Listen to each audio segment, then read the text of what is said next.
Good Movies. This week we are talking about The Ghost of the Darkness, another Quinntober selection, which I found kind of strange.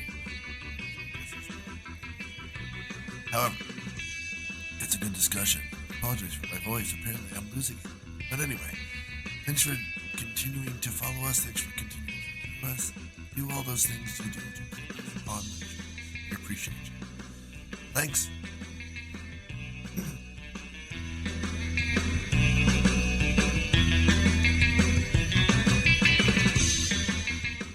This week, we're watching Ghost in the Darkness, a movie so white it needed a white savior for the white savior. I'm your host, Nick Hoffman, and on panel we've got Atlanta author Matthew W. Quinn. The Quinntober Fest continues. Atlanta comedian Candace. Hi. Yeah, and you can, of course, watch Candace and I, along with Nor, Christine, Larry, and Evan, as we are Cineprov riffing at the moment right now at Round Trip Brewery and Atlanta Comic Con, and we're just around. So follow us on Facebook, and you'll see where we are in the Atlanta area. So, Matt, as you alluded to at the beginning of this was your pick for another Quinntober episode. What's your background with this film, buddy, and why did you pick it? When it first came out, I wasn't allowed to watch it. My parents tend to be rather strict on R movies, so I didn't actually see it till probably like 2009. And I thought it was pretty good. I remember the CGI. There's a CGI failure when like he has a nightmare about the lion eating his wife. Uh-huh. And I watched it again, and it actually wasn't so bad. So there's much worse parts than that. We shall see. Well, and I will say, I saw this in 1990, I would guess 6 or early 7. I didn't see this in theaters. I saw it as a rental from Blockbuster. And this is one of those ones where like we rented it and we were like, can we turn it off? No, we spent $7 to rent it, so we finished it. And I watched it with... The question is, did you rewind it before you returned it? We rewound it before we returned it, but not so that we could watch it again, because we just wanted to return it. Yeah. With a personal friend, Matt Hecker, and I remember watching it. This came out the same year as Independence Day, just to kind of contextualize CGI and what horror was at the time. And this movie just feels like a weird... I don't even know how to put it.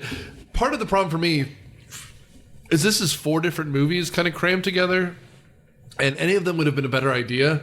This movie is all over the place, so I guess we've got to get through this. Matt, you want to give us the plot synopsis? This really happened. Michael Douglas's character isn't real, but everyone else is. Okay. And it's in the 1800s, and the British are building a railway in East Africa.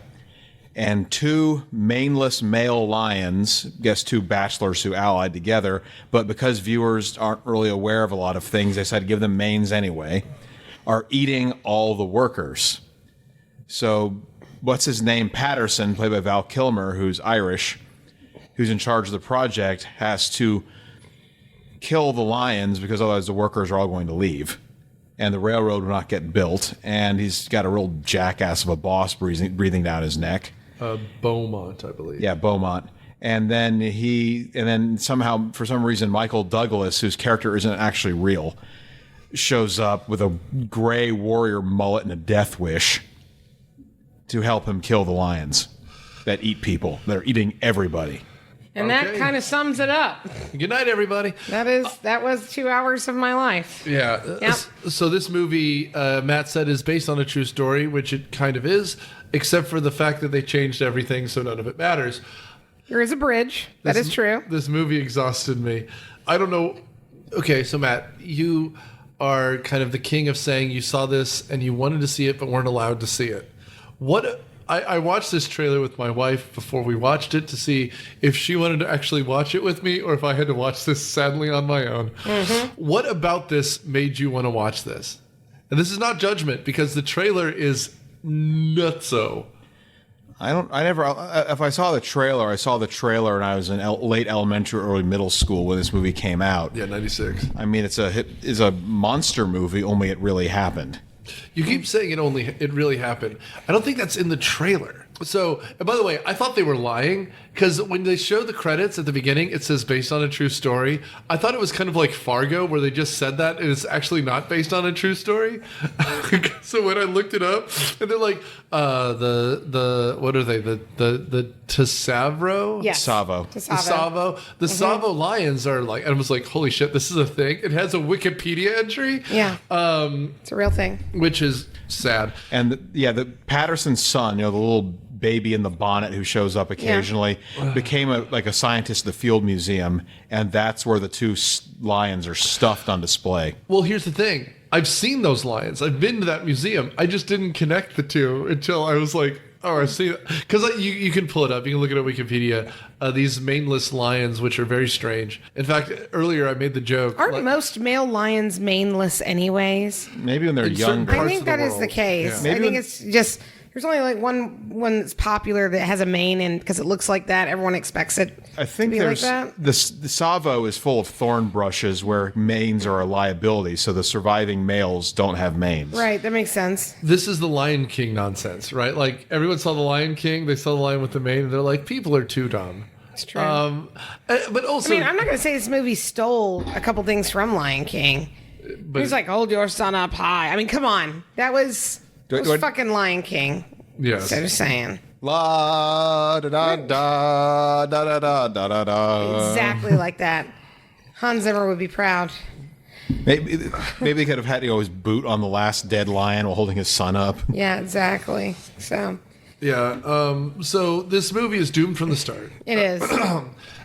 It is written by an interesting guy. It's a guy named William Goldman. He has 2 Oscars. Not for this, don't worry. But he wrote several of my favorite movies, including The Princess Bride. He wrote All the President's Men. He wrote Butch Cassidy and the Sundance Kid. None of that is in this. No. It was directed by a guy named Stephen Hopkins, and here's the problem. He produced the 1998 movie Lost in Space. Previous episode, maybe. With Matt LeBlanc. With Matt LeBlanc. That's what this movie's missing. Oh, dude, could you imagine if Matt LeBlanc was trying to do an Irish accent? Better movie. Better movie. How you eating? Or Or is that the wrong one? No, that's the one. Yeah, that's the one. He also directed The Dangerous Game from '88, The Nightmare on Elm Street, The Dream Child, and Predator 2. Previous episode, Predator 2, which I liked better than Predator 1. You sure did. He also directed the next year, Lost in Space, ladies and gentlemen. So that's exactly where he is. Okay. And at least in my head, that kind of explains this. The thing that bothered me the most, and we'll get to it, is this movie, the lions may or may not be magic, because this movie would have been a tight 90 minutes if they didn't keep going into slow motion all the time. The fucking time. I guess can I kind of spoil it and say what I thought about the movie right offhand, so you'll know where everything I'm coming from is for this movie? Go ahead. I hated this movie. I had never seen it before. I watched it today, and it stole 2 hours of my life. This movie could have been a 60-minute documentary, and it would have been fine. But at every moment, I was like, please, God, let my suffering end. Why is everyone so inept? Just shoot the fucking lion. And I remember screaming that several times at the screen. And Chris laughed. And I was like, this is no laughing matter. I was like, let's just fast forward. Can we just hurry up and fast forward so I can say I watched it? He was like, absolutely not. That was a disservice to the show. You told him you would watch it. And I was like, fuck. So I did. You're going to suffer like all those people got eaten by the lions. I know, at least, exactly. See, at least the lions got some kind of like, the people ended their suffering because the lions killed them, but not me. I just had to sit at home and think about it then afterwards. My wife sighed at one point and just went to bed. No, it's exactly what it was. Like, and here's the thing. Let's just spoil it outright. This movie doesn't know what it wants to be. Because at times it wants to be an action movie. At times it wants to be a horror movie. At times it wants to be a gritty drama. Because, like, if this was a horror movie, the first thing we would see is the lion killing someone, right? And then the guy who doesn't know what he's getting into gets into it. Right. But instead, the beginning of it is we start in the boardroom. And with an overly mean boss. And Val Kilmer playing Patterson, who goes in and out of an accent like no one I've ever seen. Very fluid. Is like, I'm the best bridge maker you can make. God damn it. I've been in India and I will make your bridge. And he's like, and his boss is like, I'm a bit of an asshole. And Just a bit of an asshole.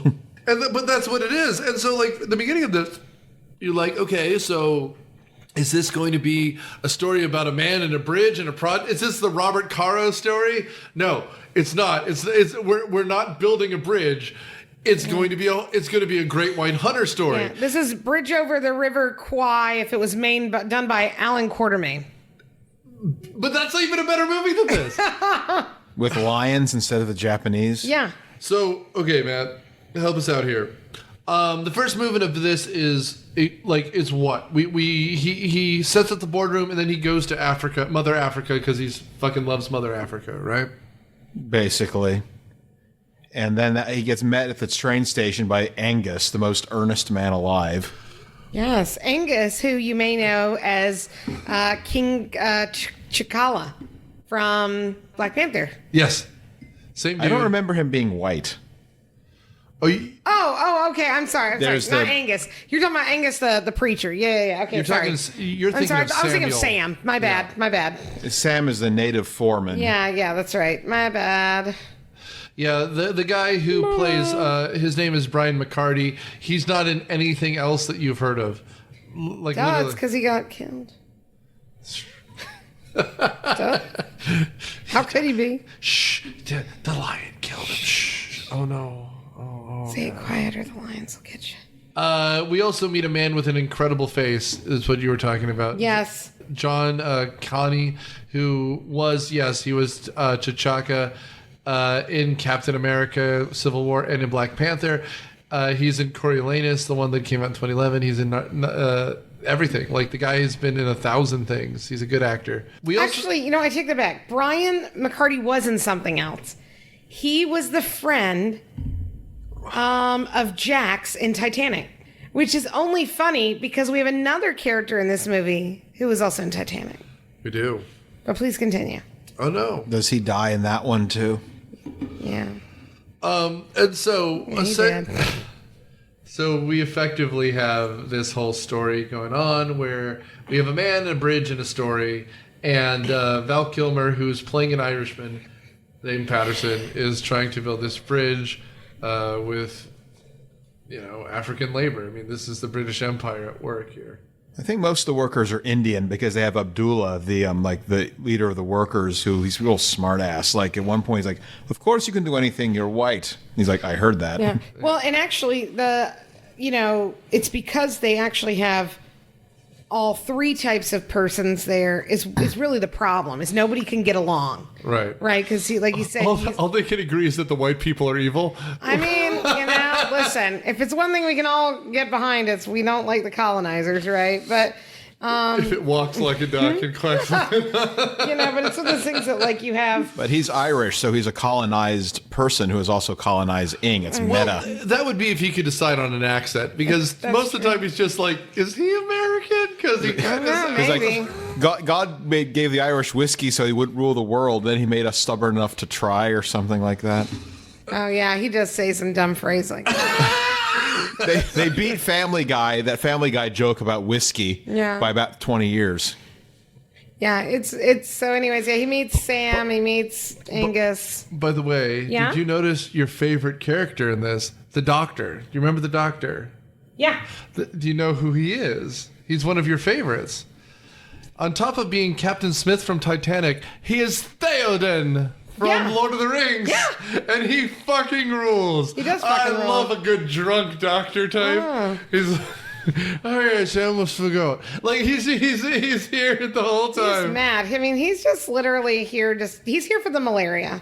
Well, and the thing about this all is, okay, so these lion attacks show up 2 or 3 days after they arrive. That's Patterson's story, and he's sticking to it.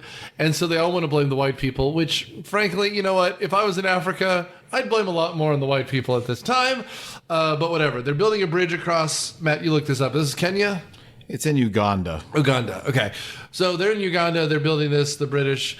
And they're saying, the French and the Germans are building shit too. What are we going to have? A world war? That's hilarious.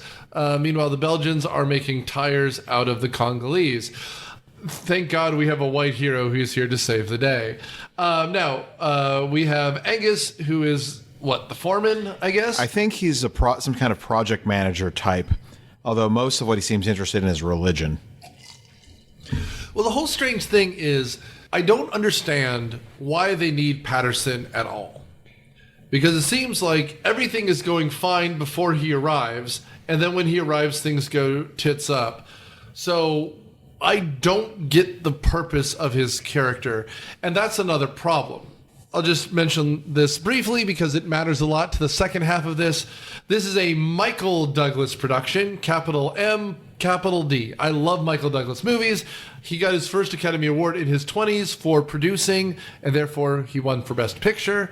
The Academy Award for One Flew Over the Cuckoo's Nest. He's made a lot of movies I like, including acting. He was in Wall Street. He was in The China Syndrome, which he both wrote, produced, and was a star in. So he was Kevin Costner before Kevin Costner? Yes, but good at what he did. I said good, not Kevin Costner, who's not good at what he does. So in this, you get a lot of a lot of Michael Douglas stuff, which is an environmental message. He's very environmental. You get a lot of, how do I even put this? So he's got a lot of positive female roles in his stuff. Of course, Jane Fonda got nominated for the Condor because of China Syndrome, which he was part of. But to deal with the fact that this could be really racist and really misogynistic, he just removes all female characters from it. Like, there's no National Geographic moment of the strong African woman with her tits out. Which, no. You know what? Frankly, this is R-rated. There could have been. Just don't sexualize it. Just have strong African women warriors, because there would have been strong African women warriors, and there were. They just erased them from the picture. But there's this kind of weird, I'm trying to say something about being in Africa without saying anything about being in Africa. It's very strange. Though, because I know I love my friend here, at the time he had just gotten married to Catherine Zeta-Jones. Oof. So he was probably too busy having some sweet Zeta-Jones to care about any of this. Previous episodes, Mask of Zorro and The Phantom. Oh, God. He was probably... She's a stone-cold hottie. Yeah. And to be fair... Salo the Air Pirate was air pirating him to Africa. And this is my favorite, and this is a story of masculinity and heroism, but the man liked cunnilingus so much, he got cancer, and he survived it. He got stage 4 cancer from HPV in his throat, and he survived. And that's Michael Douglas, baby. And now he's your great white American hunter. Because you know what we needed when Val Kilmer was your hero? Someone who was even more American. Yeah, because I'm not going to call this... Did Val Kilmer also have throat cancer? Val Kilmer is dying of throat cancer, yes. Yeah, okay. And by the way, I cried... Was his also from cunnilingus? I hope so. Yeah. That's a good way to get it. If I'm going down, I'm going down with foot. I'm going You're going down because of going down. I'm going down. I will say, though, that scene in Top Gun Maverick where he couldn't talk, I cried like a child. I was like... That was rough. And when at the end he puts his hand on his shoulder and he goes, "You can do it." And I'm just, Dude, there was not a dry eye in this house. I pretended I was coughing so I could rub my eyes. Yeah, I'm not going to call this a white savior movie because that's actually what happened, but it is an American savior movie because his character isn't real. I will also say, still call it a white savior movie because when Patterson writes the book about how great he is, it still stinks a little bit. And also, if I read the Wikipedia article right, which I may or may not have, there were about 20 people on that hunt, of which 9 shot the lion at the end. And it's amazing how in this movie it's just one guy. A guy who builds an ark. He's like, what if this structure I made out of popsicle sticks could allow me to shoot the lion? It's so much. Michael Douglas, though, he wasn't real, but he's having the time of his life. He shows up with a gray warrior mullet and 50 Maasai warriors who, to become a man in their culture, have to kill a lion by yourself. Dude, and he's just killed, and he's just ripping everybody a new one. There's a scene where he's after doing a dance, which, I mean, Michael Douglas can get stoned and dance around a circle all he wants, but they drink cow's blood and he starts hallucinating. And that's really a scene where decisions were made. And here's the thing. Strong creative choices, is that your word? Strong creative choices, exactly. And here's the thing. We've talked about this before. Horror movies are best when they're just horror movies, right? When a dude in a mask or a lady in like in a mask oftentimes just kills people. The second you start adding mythology, it gets real sloggy real quick. It's got a squishy middle.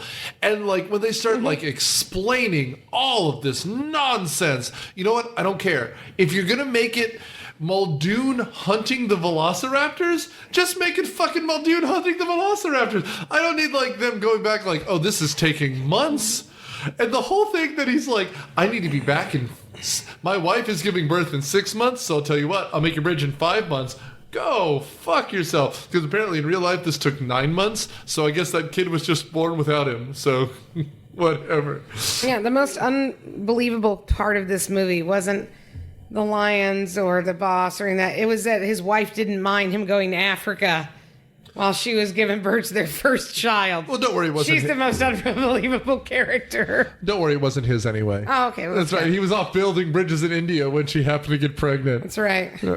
I know everything about gravity, but not the uterus. Him finding the clitoris. You can't get pregnant if you're on top. Everybody knows that. That's right. Duh. He's finding the clitoris. Matt, that's actually a lie. Don't believe that. That's right. He's finding the clitoris with like a map, like with a sextant. He's drawing. They'll travel by map. It's an Indiana Jones scene. He cuts to a map, and there's just like a mound with a forest on it. He's like, that's right. Traveling to the bush. Find the bush by map. So. All right, so let's start off with the things I'm mad about. Number one. Christ on a cracker. Number one, I appreciate that they're like, okay, we've been pestered by a lion, so I'm gonna show the people that I'm in charge. I'm the boss. I'm gonna kill this lion, so then everyone will respect me as the bridge builder. Okay, that's a cute idea. So he does that. Here's the deal. Why don't you just burn all those fucking waves of grain that are just like flowing out around this fucking where you're building this whole damn time? I mean, you could literally, with all the dudes you had, you could have taken some sites and gone out there and cleared that shit in a day. And then you'd see any fucking lion coming up on you, okay? You could have just set the shit on fire and you would have cleared it out and you'd already had a better chance. Like at every minute, I was so mad because I had like 20 other better ideas for killing this lion, to the point where then I was like, you know what? You deserve to die. Y'all suck. You're idiots. I hope the lions eat every fucking one of you. Here's the thing. You hit exactly the point that I was going to make, which is this movie is an exact one-for-one ripoff of Jaws. And that's why they couldn't burn down the planes, because they still need the water to hide the shark in, right? Because what's happening at the beginning? We're going to have a festival, and you definitely can't stop. We're building a bridge, and you definitely can't stop. Here's the expert who's supposed to be there. And then we have to bring in an outside expert to kill him. And then, well, the thing's hiding in the water. What do we do? They're hiding in the planes. What are we going to do? Like, it's one for one exactly Jaws. Yeah. The difference is you couldn't empty out the water and lake. You could have just burned that fucking field down. That's and right. You'd have seen it. You'd have done. Easy. It's so much. I'm so mad at every moment. I was mad about it. I digress. Let me go back. The reluctant sigh is so good, because I realized I was thinking halfway through this, because I was watching it with my wife until she got so bored she fell asleep. This is a we could riff this on Cineprov. That's we really could. So anyways, so let's talk about the first life that is claimed. Oh, it's the dude whose face is a special effect. The man is tall, he's lean, he has the greatest cheekbones I've ever seen. He's the one who's like, don't worry. He has a voice that is so low that if I imitated it, it would sound like I was making fun of him. So he is the warrior king Shaka Zulu. Mm-hmm. For real? Yeah, he played him. He's so good. Yeah. And the man has... That was definitely a nod to that film. It has to be. It has to be. And he is like... the guy is incredible. He has this great voice. He's strong. He's tall. He's lean. And when he dies via lion cam, it is amazing and is stupid. Or as we like to call it Simba cam, because as we know, it drags him out like through the grass like 5 minutes, like a water slide. People are running around yelling, Simba, Simba. Okay, and so, Matt, you gave what I assume is what the producer, probably Michael Douglas himself, said. We decided to give the lions manes so that Americans wouldn't be confused because female lions, they do the hunting, but they don't have manes. So we decided to give them manes. It's because there's no lions within 200 miles of this production. I would guess they just went to the San Diego Zoo, filmed some lions mildly eating something, because you never see the lions do anything other than breathing heavily, and then there's a CGI nonsense or a puppet grab someone and pull them away. So they did use real lions on the set. I think for this, like back in the States, right? Like this is the ones they could have. Yes. That they used the ones back in the States that were Hollywood-based lions. A couple of them were the one from MGM. It's just, these are celebrity lions. The one who goes. These celebrity lions. A couple of them from like the Ontario Zoo, and then one mechanical lion. We called him Mufasa. All right. We saw that movie too, you guys. It's Dr. Simba. Thank you very much. You don't spend 2 years at Lyon Medical College exactly to be called Mr. Mufasa. Thank you very much. But I mean, it is. Here's the thing. This is like this is that Friday the 13th nonsense that they were going for, but it just doesn't land because there's just a guy going, "Oh no!" and he's being pulled through the underbrush by a lion, and then there's like a ragged piece of clothing that catches on like a bush, and you're just like, "That's gonna matter in the future." Oh god! And then smash cut to a bunch of vultures eating his corpse. Yeah. So then we continue to see constant uprising of, the workers are like, we're scared, you must protect us. He's like, don't worry, I got it. And they realize they ain't got shit. And this is a Jaws scene because when the first, like, the nude blonde dies, which is played by this hot black guy, then they go out and they kill a different shark. And so this is when he shoots another lion, because this is, again, beat for beat. And this is where, like Matt pointed out earlier, we have Middle Easterners, we have Indians, and we have Africans all together. Right. Because that was their labor force at the time, though they minimized the point of the Indians being there, which is that the Indians were mostly sepoys who are going to help actually do the hunting. They were brought in because they were military. And again, this is a white savior movie, so no one else can matter except for the white guys who are doing the hunting. But that's kind of the point here. But yeah. See, I took it separately that the majority of the Indian folks that were there, like Abdullah and his crew, were there because they had helped build bridges in India. So they already had the knowledge of how to do it. And it was almost like bringing in people who already know how to do something. Then they're teaching the new workforce how to do it as well. Even though they still weren't the foremans necessarily, but they, it's just like in medicine. They're the old nurses teaching the young nurses, even though technically everyone is still a nurse kind of concept. I mean, I think you're explaining it how the movie does. Yeah. I think in real, what Matt said earlier is that this is supposed to be a historical drama. I think in real life, at the time, the British were using the Indians as a military force, so it makes sense they were there. Okay. And it feels weird that the only people with guns here are the white guys, which can't be how it was, because everyone else is hunting with like spears and shit. Yeah. And I'm like, I don't know. I think if everyone else would have had guns, maybe they wouldn't have had so many people fucking die. Well, I think in the real life, those were the trap with the Indians with the guns. Those were actually Indian soldiers, not just, you guys robbed people in India. Here are some guns. Yeah.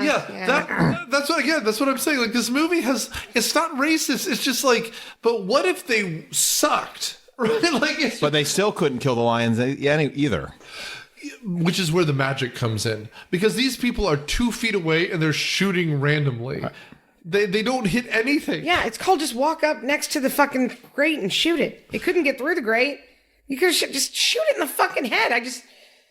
And so there's there's one of two things going on. Either Patterson told a story with magical realism. 114. All right, we're fine. I'm not going to die yet. Continue. I'll check my heart rate while it's going. At the same time, because again, either Patterson's telling a story where he has to be the hero, because I've read some of this 19th century nonsense. I'm only at 87. Thank God for beta blockers, right? Right. Let's get it up. Oh my. The heart rate. That is the heart rate, y'all. Simmer down. I am hard as the Dickens. No. But simmer down, Nicholas. Oh my God, Nicholas.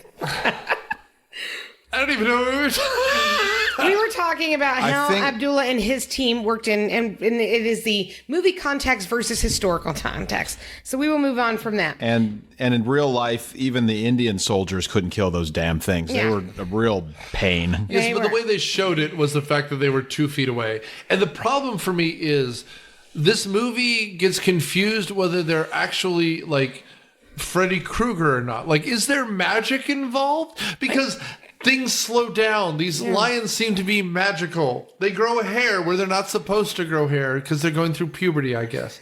But like the whole thing is this, like you said, the Indian sepoys are in this like train car, and they're literally 1.5 feet away. There's 2 of them with guns, and they can't hit them at all. And if at the end of the movie these things are not magic, you got it. They're actually hitting these fucking things. Well, then I'm going to put it out there. If that is an upsetting context to you of like, is it magic? Is it not magic? It doesn't know.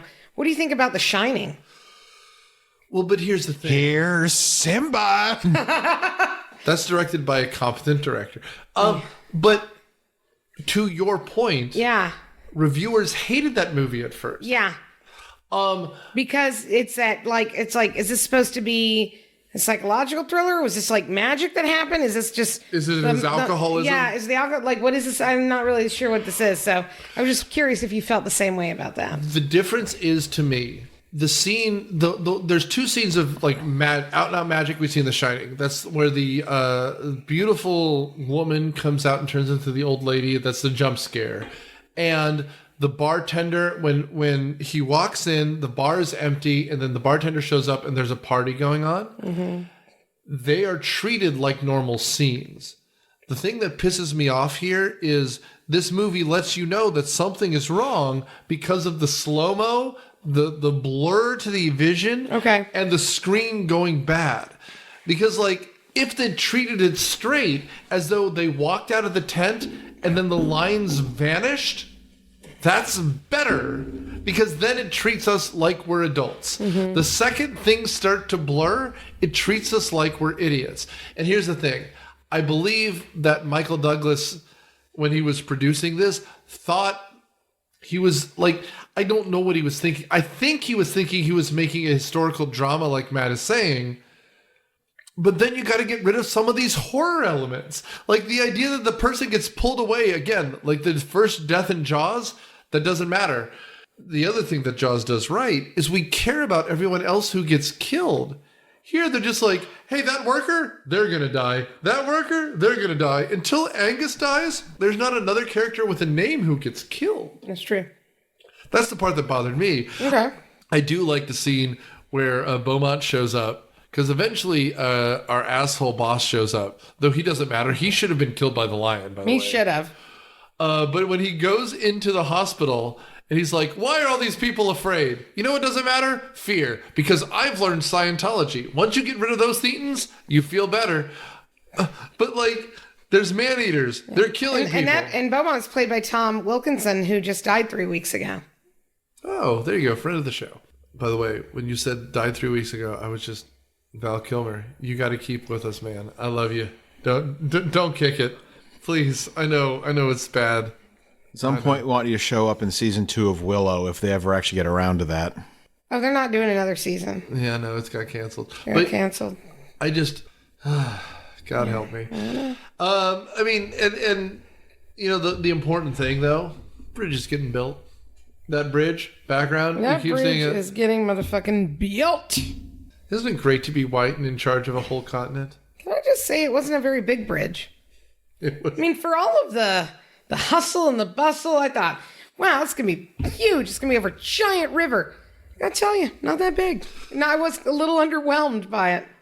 So this is that stuff that people listen to, which is, the human element, not just talking about a movie. My daughter, who is 7, has an iPad, and she loves YouTubes and likes Mr. Beast.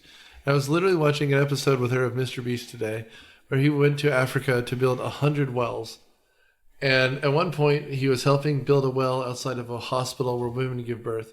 And he was like, the problem is there's a river here. That river, it keeps flooding. So we're going to also build a bridge.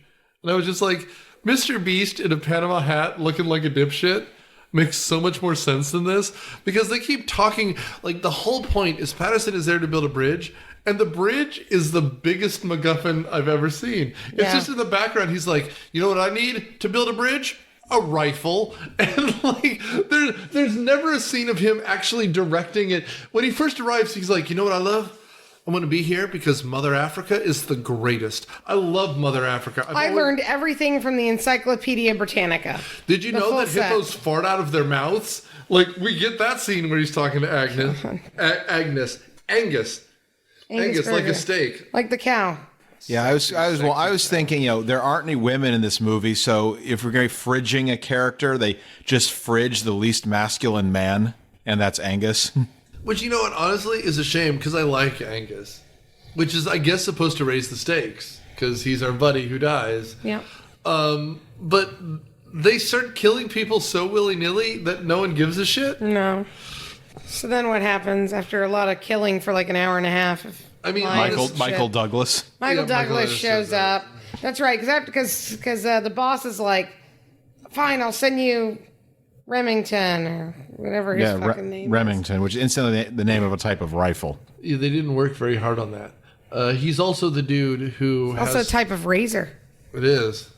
For your lady bits. That's right. 5 blades. Smooth. Because the first 4 blades just wouldn't do the trick. Son of a bitch, my labia needs to be as smooth as like a veal cutlet. So I'm going to need that. Not a veal cutlet! I need that 5th one. Dead.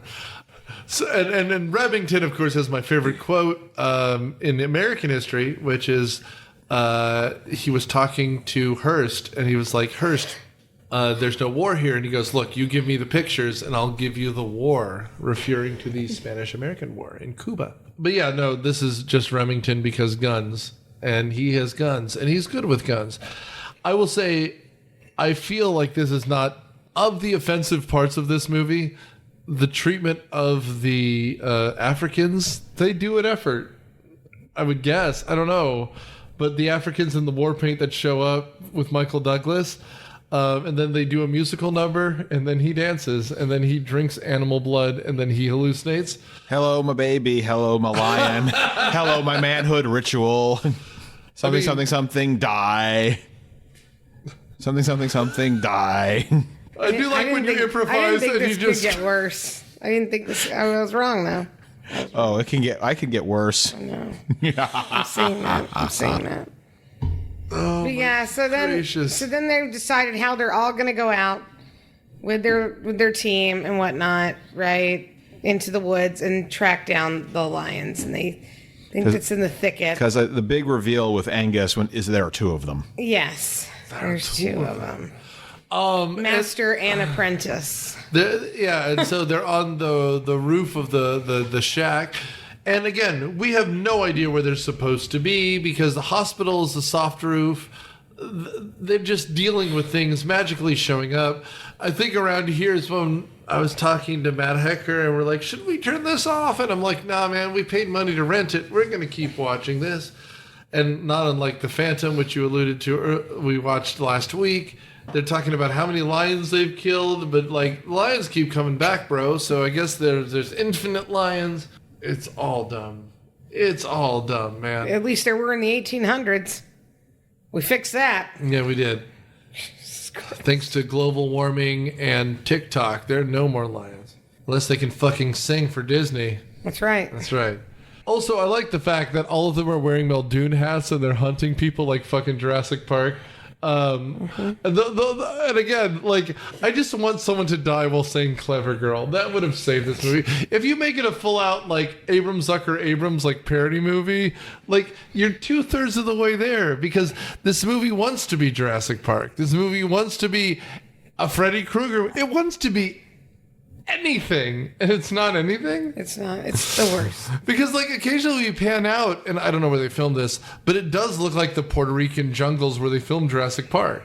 Like, and like, I think a lot of it actually was filmed in Africa, because they talked in the Wikipedia article about how stressful and painful the shoot was. Like, that would explain how things kept happening. If they thought that was bad, they should try watching the movie. That's right. And that would also explain why it costs so much money. Like, this is another movie that, like, lost a chunk of change, because you move an entire Hollywood studio to Central Georgia. Africa, Yeah. You're going to cost a lot of money, especially when Michael Douglas have to give all those long looks. He's just like, oh man, I wonder if Val Kilmer's making a mistake here. Hey, you go up in that tree and you shoot those people. I don't know, man. This movie is such a mess. And about where we are, Michael Douglas is using echolocation to tell his like warriors, Cuckoo! yeah, to spread out. And he's like, hey, you other white guy, you get the shooting position. We're going to figure this out. We're going to shoot some lions. Well, he was trying to set it up so that way he could shoot it. So that way Val would earn back the respect of his peers and his workers, and that way they wouldn't want to murder him anymore. But his rifle misfires. The rifle, gentlemen, we've all been there, am I right? We've been there. You use someone else's rifle, you fire in their face. Sure, Gets in someone there, else's rifle. gets on her glasses or hair. Yeah, It's awful. exactly. It's been there. We've been there. Promise And officer, Val it's not my Kilmer rifle. is not happy promise that it's not he my used rifle. someone else's rifle. Sorry. He uses the doctor's because he's got a bigger rifle. So it's supposed to be more powerful. My God. You got to learn your rifle before you use it, man. That's right. Which Val Kilmer says, not Val Kilmer, Michael Douglas says to Val Kilmer. It's true. So anyways, it's really awkward. It misfires. Then he does, and I'm like, well, then just fucking fire it again. Fire the fucking, pull the trigger. I could not tell you how many times I yelled, pull the fucking trigger at my TV. So he doesn't. And then, of course, now all of Michael Douglas's crew also loses faith. And they're like, wow, this must be a magical lion because nobody could suck this much.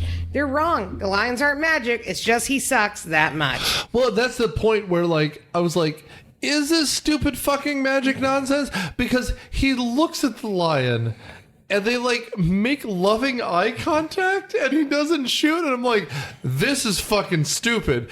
You know, like, there's never a scene in a Michael Myers movie where Laurie Strode looks at Michael and is like, you and I, we're the same because we're looking at each other. I just can't kill you. Insert furry joke here.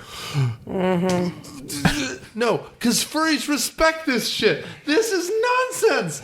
And meanwhile, Michael Douglas runs up and goes, shoot her! Like, again, Jurassic Park. And eventually Michael Douglas makes a terrible shot, misses by a foot. And again, at this point, the dude who is, the African dude who's balding with the weird haircut is like, so they're magic, right? They're clearly magic. I'm afraid of lions this whole time. And you're like, none of this should matter. This should be a movie where two dudes are hunting a lion. If that's what this is. Meanwhile, we go back to building the fucking bridge. Meanwhile, at the bridge. This movie is so sloppy. Listen, that bridge is going to get built, Nick, okay? Bridge is going to get built. So those guys leave, I guess. I'm going to give it a shit sandwich. Yeah, so then they, in a final last-ditch attempt, Michael Douglas is like, we need to relocate the hospital because it's all the death and smell of blood and skin and whatnot that must be attracting these lions. Because it can't be the fact they're evil or killing for pleasure or, you know, this, that, or the other. It must be that it's just because of the smell. And so they relocate the hospital someplace way inconvenient, preferably far away from, so that way they can't stop anything bad from happening there. And instead they hang out in the old hospital and they cover it in blood with everything and they try to trap the lions there, but instead the lions are too clever. They show up and jack around with them for a little bit, then they scamper off over to the hospital where they eat everybody, Including the doctor. including the doctor. If only the doctor had his bigger gun. Well, and here's the thing. Candace, you nailed it. But this I always nail it. Girl. But this is where the movie goes completely to Stupid City. Because Michael Douglas shows up and he's like, I'm an American, pow pow! I'm going to tell you exactly what to do. And it's one of those things where because he's technically now our hero, he's 100% right. They are attracting the lions, but also he can't possibly predict what's going to happen. It's also Jurassic Park, which already had come out. It's also Tremors, which had come out. It's also Jaws, which had come out 20 years before this, because it's exactly everything. Because eventually, once again, Val Kilmer, because of potentially magic, can't shoot the fucking lions. Thank God he wrote the book later on. Jaws came out the same year as Rocky Horror. Just want to remind everybody of that. And the raw sexuality is in both. It really is. Can you imagine? It's a different set of Jaws. Continue. It's the best picture. So I think at this point all the workers leave, and so Michael Douglas. They're like, fuck this shit, I'm out. And so Michael Douglas and Val Kilmer can't afford extras all the time. Yeah. So Michael Douglas and Val Kilmer proceed to go out into the bush to go killing. At one point, they find the lair full of bodies. It's like Jeepers Creepers, or Alien, or Jurassic Park the book. Because in Jurassic Park the book, they literally find the lair of the Velociraptor, which is exactly what this is. And he's like, my God, they've killed so many people. They're killing for fun. Yeah, and I looked this up because Matt said this is a true story. And I was like, well, he's smarter than I am. I have to look this up. And in Patterson's book, apparently said there was almost 200 people killed, which is what Michael Douglas says. According to historians who did biologists who did the DNA evidence, apparently it was like 24 killed. I think they did. There's a little fudge factor, maybe as high as 72, but still not 150. Yeah, they said according to It's the size of the skins of the lions. And the amount and the DNA in the keratin in their bones. Correct, yeah. It was only 24 different sets of DNA that they had consumed. That doesn't mean they killed more for sport, which is what the Wikipedia article said, which is all like, congratulations. What a great line someone control saved. Nailed it. They were like, but what if they killed more for funsies? Question mark. It happens. I mean, you should see the people in my path. There were other podcasts, lesser podcasts. They didn't make it. Because you ate them. Because you ate them. I shat them out. Oh my! So Past tense of shit. it is. Nick was marking. Thank you, grammar. Nick was marking his territory on iTunes. So then they leave the cave and they come back out, and I think they got mad and they decided to like set some shit on fire. Finally, they burned some of the fucking brush. They killed one of the lions in this whole artificial stand set up. Yes, God, that looks so fucking dumb. Well, I mean, but this is where it gets the most like Tremors, because like they're alone in a shack. The lion is on the roof. They shoot the roof, and they're like, "What we need is a killing stand." And then they build the fucking killing stand, and he's literally up there like with like twigs and rope. His whole reason for it was he was like, "They're getting too used to me up in a tree." This is the same fucking thing. You might as well have been in a fucking tree. You're just up on a fucking wooden horse. It's so dumb. You say that. This is like Boy Scout. Like this is what you give to like the 11-year-olds. Like it's just like the most basic. Like, but what if you're on a slightly higher stand? And meanwhile, the Africans are like, yeah, do it because we want you to fucking die. Like everyone is sick of his nonsense because, and again, this is the important thing. This should be Val Kilmer's movie. But he is all thumbs the entire time. Like, obviously, he sends his wife away because the idea of a vagina being in this movie for more than 70 seconds is abysmal. But, like, he's bad at everything. We don't see him building the bridge. We don't see him successfully killing the lion till the end. So he is incompetent across the board. And even when he's going to build this little tripod, like, essentially a deer stand that he's going to be in.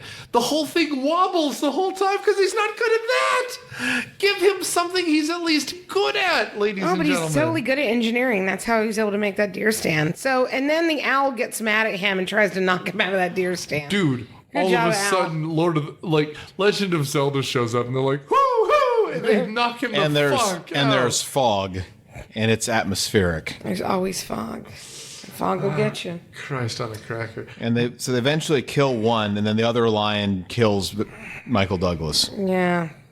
In this, it just comes in, kills Michael Douglas, and just leaves him there for Val Kilmer to find. It's true. It's this is like psychological warfare territory. It is. And I'm like, nobody heard Michael Douglas being pulled away. Apparently it's because they were too drunk and celebrating the night before from the first kill. And so anyways, he ends up finding the other lion and kills him. The end. Well, after doing what you wanted and setting everything on fire. Right. Done. Set the whole fucking world on fire. Just watch it burn. Burn, baby, burn. It's a Right. disco inferno. So fucking dumb. Isn't that GM's new company slogan? Set the whole fuck world it on all, let the world burn. Fuck it, we'll do it live. So. But I mean, again, his buddy who's afraid of lions, he mans up, they're shooting lions. Yeah, just throwing guns, running up with a sword. Because at this point, the only one left, I think, is Samuel. That's it. It's just him and Sam there, and whoever helped him build that fucking rickety-ass deer shack. And so that's it. They shoot the thing. Yay. From now, the tree that looks like the antlers, I mean, at this point, I was getting real drowsy. I was It trying was to find awful. it. I was just like, please, God, let's be over. And so it was finally, he killed it, thank God. And then they finish building a bridge. Everybody comes back, and his wife shows up with a baby. That's not his. The end. And Samuel has a monologue, you want to see these lions, you must go to America, and if you look into their eyes, you will be afraid. That's right. But they're not. They're in the British Museum, right? They're in the Field Museum in Chicago. In Chicago. Oh, in Chicago. So did they, the British owe Americans money, or? They used to be, Patterson made them his sold them. rugs. And he sold them to the Chicago Museum for $5,000. And his son was an official at the museum. The little bonnet boy you see on the screen a couple times. Little Nepo baby. Yeah. There we go. So that's the story. So what's the wrap up? What do we all think? Yeah, so Matt was. What do you think, Matt? I enjoyed it. He's just staring at me now, for those of you who aren't watching on video. Is he staring at you the way the lions stare? Or the way Michael Douglas stares? Or the way Val Kilmer stares? There's a lot of staring. I need to know which one. Dude.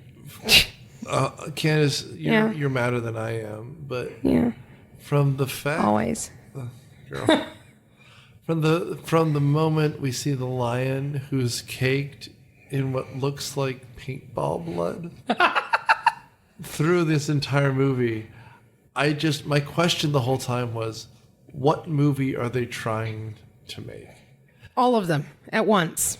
That's the problem. Yeah. Like 100%. Yeah. If it was a straight up horror movie, you could do it, because Jaws is exactly what this wants to be.